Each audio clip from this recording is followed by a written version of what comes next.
Good morning. Right now we will move to revision part for lecture 2, which is vector. For your information, for the latest syllabus, vector is one of the chapter or one of the lecture because we think that vector is very important for physics, especially mechanics. So basically for vectors, it involves addition and multiplication. For this revision, I will focus more on how to calculate vector, how to do the calculation, rather than the typical definition of a vector. So the general definition means that a vector is a quantity that involves the magnitude or number, the scalar, as well as the direction. And this direction causes a lot of students feel in the subject. Maybe they know the formula, they know how to do the simulation or how to do the question, but somehow they don't know how to implement the vector in particular question. So, in general, if we say we have two types. One is in order to solve the vector-related question by using parallelogram law.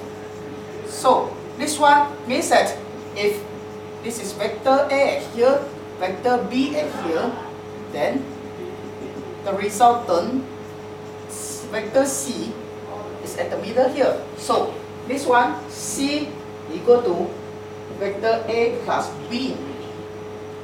On the other hand, you can resolve it into X and Y. So which means that, let's say I say that vector C equal to vector A plus vector B. Then Cx is Ax plus Bx. On the other hand, Cy is Ay plus By. So by using that, you find out what is the component of Cs, what is the value of Cy, what is the value of Cs, and then let's say the value is something like this. So Cx at here, Cy at here, then you find out the actual vector C. By right, it should be the same. So it depends on the case. Somehow this one is easier, sometimes this one is easier. I give you example. Let's say I give a purple one. So a block like this. There are several forces applied on this block. Normal force, mg, frictional force, pushing force. Maybe there is another which is, let me put it at Fc. Okay, that is. So first, it asks you what is the total force applied on this block. This is a simple question, but somehow it relates to your concept of vector. So for this case, you can say that sigma F vector is F pushing plus Fc plus Fn plus Mg plus FFR, which is frictional force. So 5 forces involved, so we need to consider 5 forces. And bear in mind, force is one type of vector, so we need to consider the direction. So in this case, if a multiple forces involved, then maybe you need to use a second method, which is this one, and it makes your life easier. So the first thing is, you can say that from here is sigma Fx. So sigma Fx in terms of the magnitude, sometimes we also put it as F net force, as component. So equal to, bear in mind this is magnitude. So it is equal to F pushing, we put a plus, minus F, if let's say here I put it at theta, so it's minus Fc cos theta minus FFR. Bear in mind, all these F pushing, Fc, FFR are magnitude. The only thing that you need to consider is the sign here, whether it's plus or minus. So for me, let's say to make us easier, we try to say that right hand side is positive, left hand side is negative. So you can see that F pushing, the force pushing it to the right, so it's plus. On the other hand, FC, the x component which is here, is FCX, and the x component of the FC is, in this case, is FC cos theta, and it is to the left, so I put it negative. And FFR to the left also, so I put it negative. So from that, I find out F net x. So let's say the answer is plus 30.0 Newton. So which means this plus indicates the net force is to the right. If let's say it is negative 30.0, which means the resultant force or the net force is to the left. So the direction is indicated by the sign. So which means the sign either positive or negative has no other meaning but just to indicate the direction and based on what you assume initially.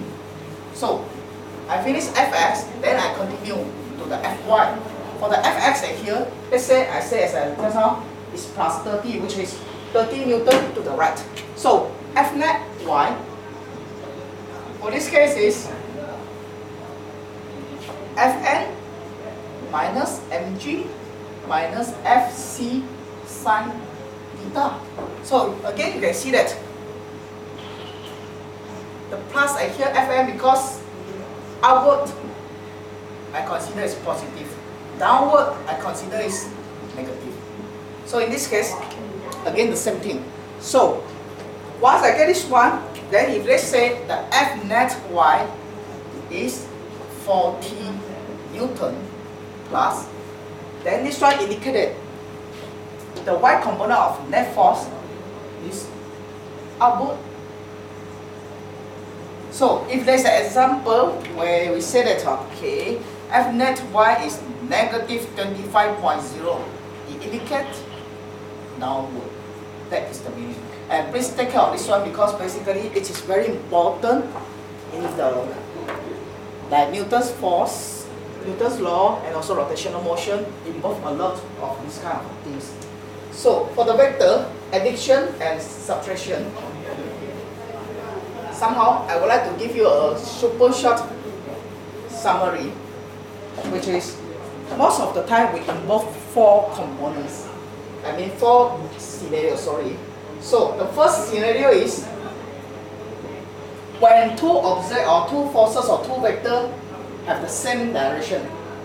Let's say to the right or to the left. So this is vector A, vector B. And we say vector C is vector A plus B in general. Vector C is vector A plus B. So if A and B move at the same direction all the time, then we can directly say that the magnitude of vector C or resultant is just magnitude of A plus magnitude of B. On the other hand, if they are anti-direction, which means opposite direction, let's say vector A to the right, no ink. So vector A to the right, vector B to the left, then we can say that modulo of C is, that means magnitude of C is magnitude of A minus magnitude of B. Here is plus. Again, this one, the assumption I made is to the right is positive, to the left is negative. So by right is C equal to A plus B, but here because B is negative, B move leftward, so it's negative. So same thing happened to the all those have the y direction. Let's say A is like this, B is like this. So I can also say that C, magnitude of C is just magnitude of A minus magnitude of B. Same thing. Okay? If the resultant is positive, means it's moving outward, or negative means it's moving downward. So case number 3 or scenario number 3. If the vector A and B perpendicular to each other. So for this case, the resultant force or resultant vector here, we can use Pythagoras theorem or Pythagorean theorem. So, which means that the magnitude of C squared equal to magnitude of A squared plus magnitude of B squared. So if let's say A is 3, B is 4, then you should know that C is 5. And in order to get the theta, the direction, we make a theta here. So this theta is tangent inverse tangent or tangent minus 1, the y component divided by the x. Okay? So basically, this is a case for number 3, and of course it depends. Maybe the B is moving down or moving out, or it depends on the direction. Okay, and the part B, or number 4, part number 4, which is simply any direction which we need to calculate, or maybe it's given. Let's say vector A to the right, somehow vector B at a certain position like such a way.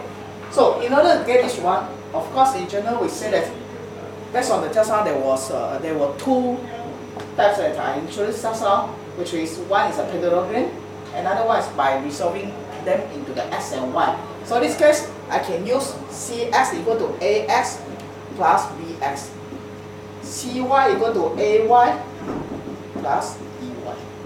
So with that, you can solve most of the problem. So in order to solve vector addition or subtraction doesn't matter.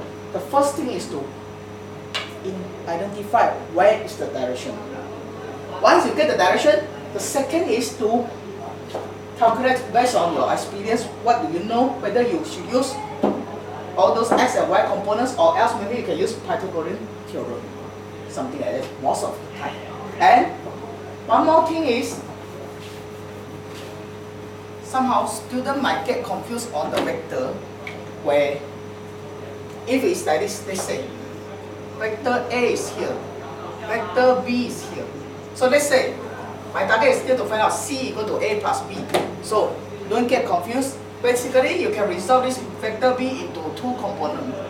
One is Bx here, one is By here. So then you can use a Cx equal to Ax plus Bx, exactly same as this one, or Cy equal to Ay plus By. Then you still can solve it. If to the left, we can consider it's negative.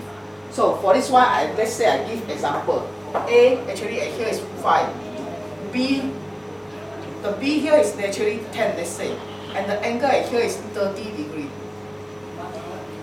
So Cx is just Ax, which is 5 here, minus 10 cos 30.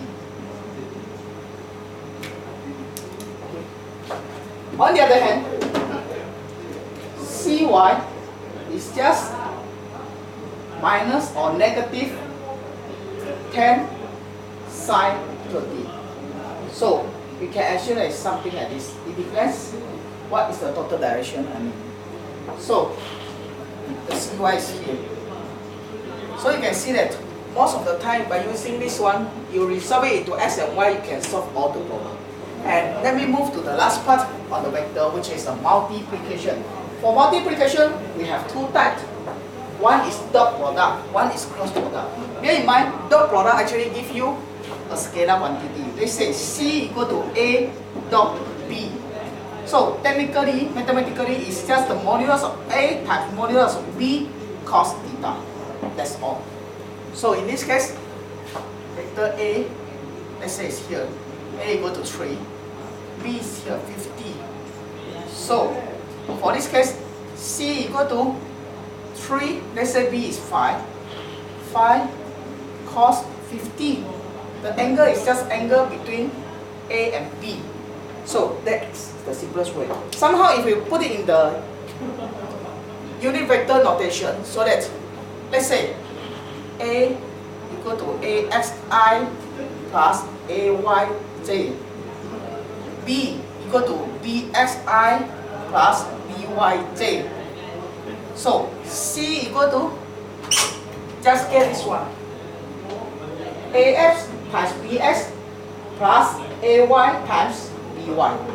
Okay, if it's a 3D, let's say AZK plus BZK, then we can say it's AX times BX plus AY times BY plus AZ times BZ.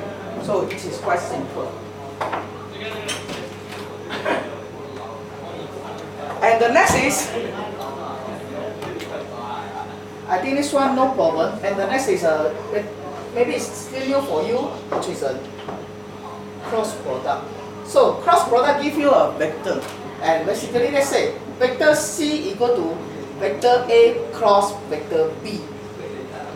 In terms of mathematics, it's just a modulus of A times modulus of B sine theta. So let's say just now the example, in this case is, that means 3 times 5 times sine 50.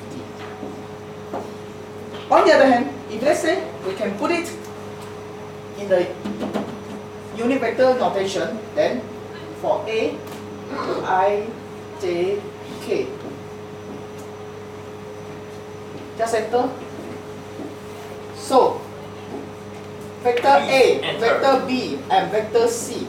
So when vector A, let's say I put it AX, AY, AZ, BX, BY, BZ. So in order to get the CX, let's say vector C equal to CXI plus CYZ plus CZK. So the CX here, you just cross this part and see this 2 times 2 matrix and use a so-called the AD minus BC. So basically, which means is AY BZ minus AZ CY vector I. To get the vector Z of the component Z of the C, first put the negative here. Okay. I would like to emphasize, put the negative here. Then again the same thing. Cross the Z part here and refer to these 4 components. So which is AXBZ, AXBZ minus AZBX, vector Z. And the third component is similar to the first one, which is plus. So in order K, see this 2 times 2 matrix. So it's AXBCY minus AYBX, and which is AXCY minus AYBX K component. So this is the cross product for unit vector. And basically, if you all know how to do this one, I believe you can score this subject. Thank you.